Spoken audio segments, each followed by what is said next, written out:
All right, guys, we're doing some setup stuff today. One of the things I've been struggling with the car is keeping the front end on the ground.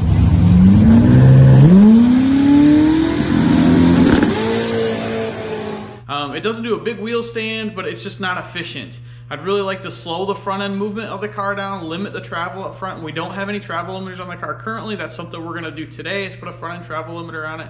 The other thing we're gonna do is go to a stiffer front spring.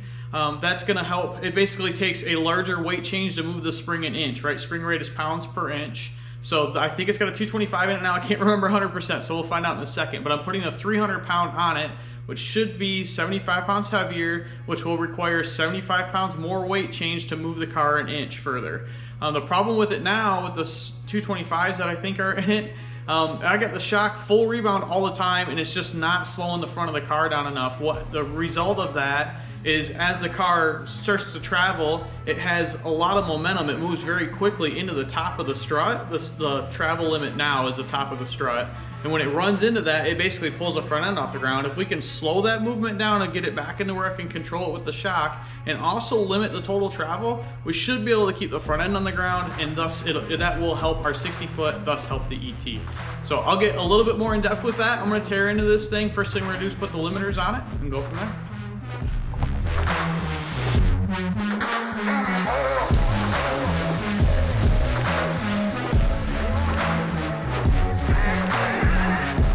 Alright guys, so this is a travel limiter kit I bought from UPR. It's just a universal kit, but normally these mounts the lower control arm. And I didn't do that. I mounted these to the top strut, bolt of the strut. And the reason that is, you see where my header is in that shot there. It's just very much in the way. But yeah, this works really well. This kit, like I said, it's universal. It's got adjustments in 1/2 inch increments. So yeah, definitely does the trick for us. I'm sitting here welding this, and I hear something moving, and my buddy Albert sneaks in, and yeah, check this out. Takes a picture of me while I'm in there, all tucked up in the inner fender well. It was pretty funny. Anyway, after we get these installed here, these turned out really good, by the way. Check this photo out.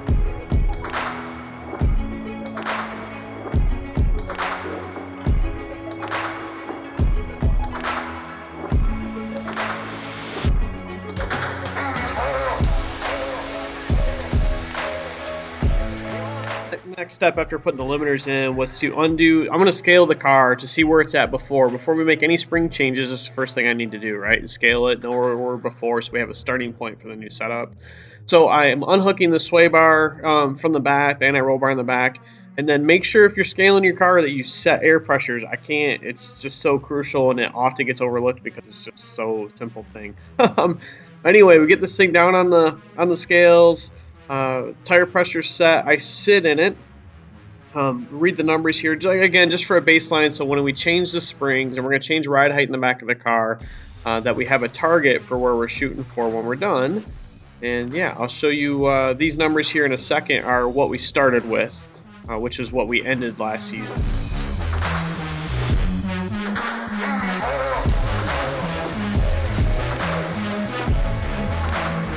I've got the car back up on the ride height stands. I'm climbing underneath this thing to check the geometry angles, and I'll explain why I want to do that in a second.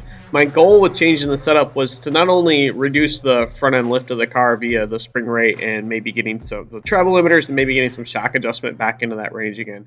The other thing that I wanted to do is I knew I had adjustment area on the third link still, so I'm going to actually raise the third link angle to its highest adjustment point, and then I want to drop the car until it's at the same angle in the back, and then I'm going to redo the lower control arm angle, which is what this picture is here. Here's the adjustment in the upper mount. You see where it's got some room there yet.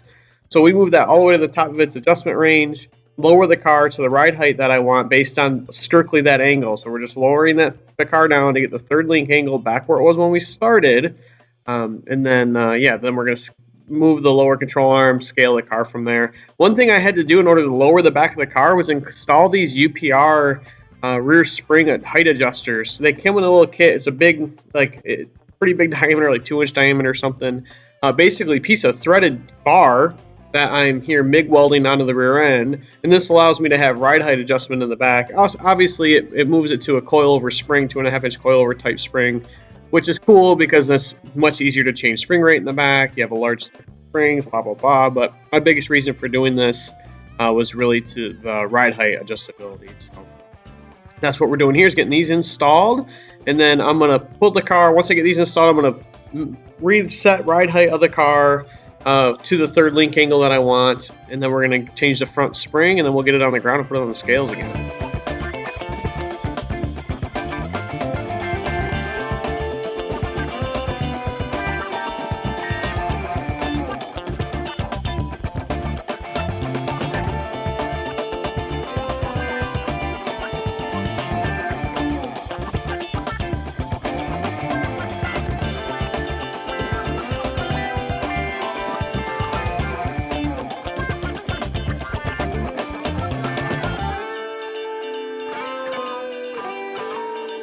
Before we put the thing back on the scales, we've got to reset the lower control arm geometry to where it was when we started, to try to get our instant center somewhere in the ballpark or where we wanted or where it was before.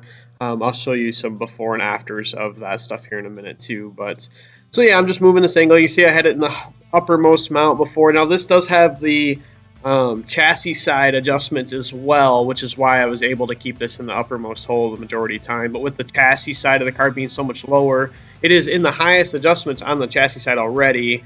So to duplicate that lower angle, I have to move this down additional holes to get the angle back where we wanted. So that's the last thing we do before we change the front springs.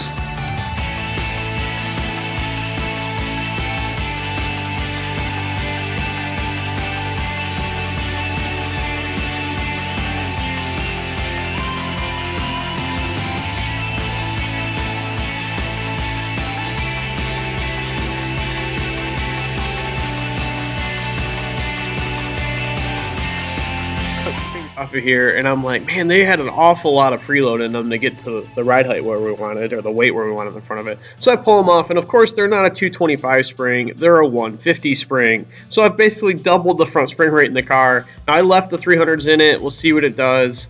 I'm confident that it'll be okay. It felt pretty good, just bounce the car around. Here's the final numbers we ended up with on the scales. Pretty happy with how those turned out. Now we just basically got to get the car off of here and roll it outside and see how it looks.